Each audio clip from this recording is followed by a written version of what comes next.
subnote called Not Immortalizing Our Mortal Flesh. That's correct. I do not believe that our actual flesh will be immortalized, as were the Old Testament saints who had participated in the resurrection, that is, a literal grave opening for them and during the first century, which happened just after Jesus himself had arisen from the tomb and on the very same day. We'll see this in Matthew 27:52 through 53. Graves were opened up. Many bodies of the saints of the Old Testament times, which slept, arose unto eternal life, came out of the graves after his resurrection, after Jesus' resurrection, on the third day also. And they went into the holy city, Jerusalem, and appeared unto many. As I discuss in detail in my book, New Jerusalem, the Mother of Us All, theirs was not a New Testament resurrection. Please check therein for full details on the two different types of resurrection, natural and spiritual, and of course I'm in the middle of reading that book too. Let's again consider this passage concerning a mortal body, Romans 8:11.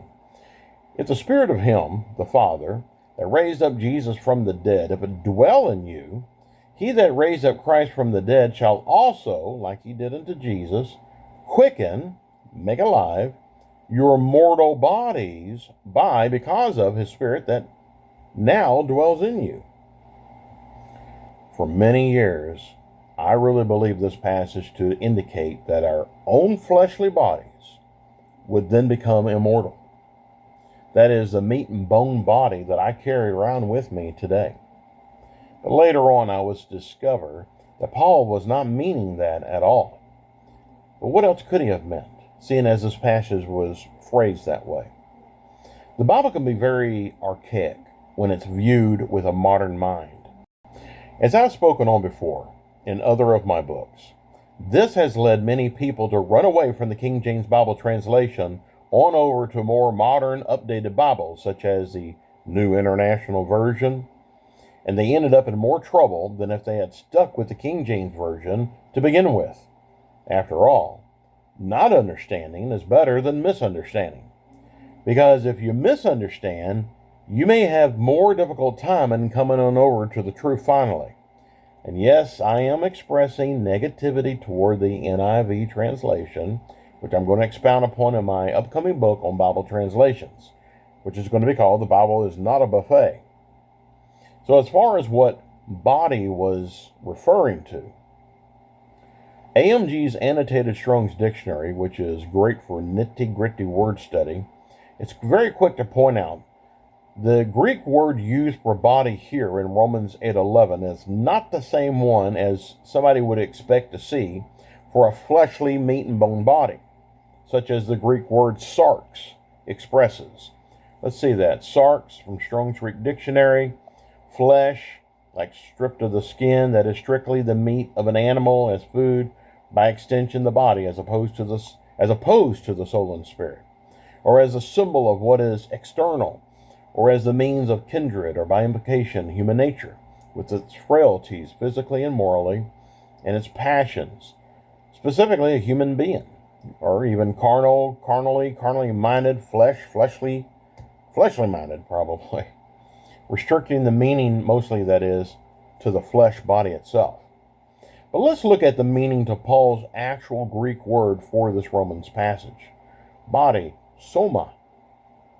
Strong's Greek Dictionary. The body as a sound whole. Used in a very wide application, literally and figuratively. Bodily, body. Now, which gives us a much wider range of definitions to work with, including, as it says, figurative meanings. Metaphorical. But even so, how can this help us to understand what Paul actually was saying? Well, before pinpointing a specific definition, let's also look at the root word from which this one had derived, which is sozo. That is, it means to save, that is, deliver or protect, literally or figuratively. Heal, preserve, save, self, do well, be, make, whole. So saying, combining these two words, saving a body as a whole, could very well be our meaning, of which definition is a combination of soma, when it's said as a sound whole, and sozo, when it said, be, make whole. That is, pointing a finger as to the saving of ourselves as a whole, and not particularly to the flesh body itself, but us as individuals, the lump sum of us as individuals, of what had made up the real us minus the meat and bone body whilst we were alive upon earth.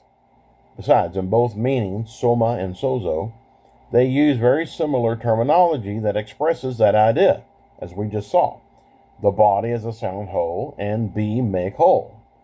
This should help us to understand the entire thought of Paul's sentence. Quicken, make alive your mortal bodies. That is, bring into life that which was at one time only a mortal being and is now an eternal being. Let's go to our subnote called Formed Man of the Dust of the Ground. God formed man from the dust of the ground.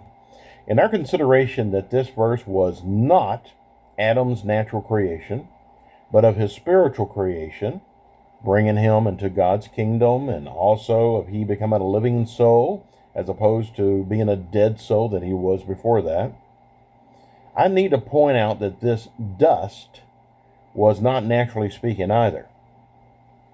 However, I'm saving the bulk of that thought for my upcoming book on Adam and Eve, which right now I'm in the middle of almost finishing.